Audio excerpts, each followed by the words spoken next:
Hello, this is Danny Blyth with a recipe for nutty moments. So the best snack is always no snack, but if you've got to have a snack, I think these are some of the nicest.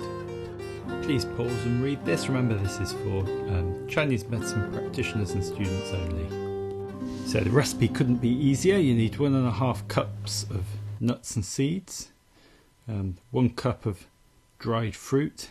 You can add in some extra things if you want, some cacao powder if you want to make them taste really chocolatey, chia seeds, anything you fancy putting in, and then stick it in your food processor and blend it up until it's rough pieces.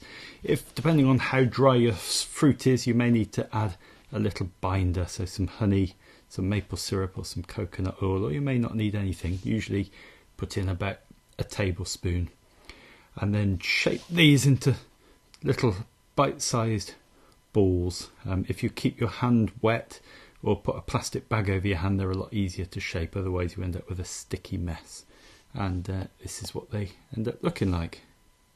So you can tailor them for different constitutions.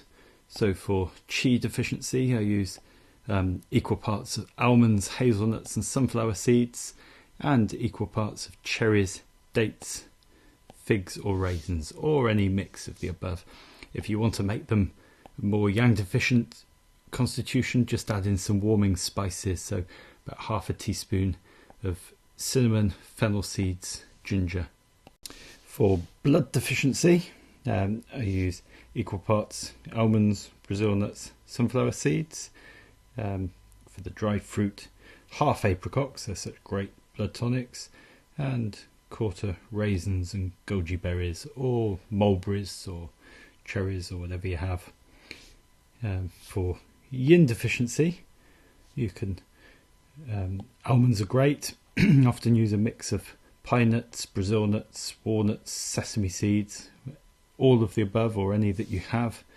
And for the dried fruit, apricots and raisins.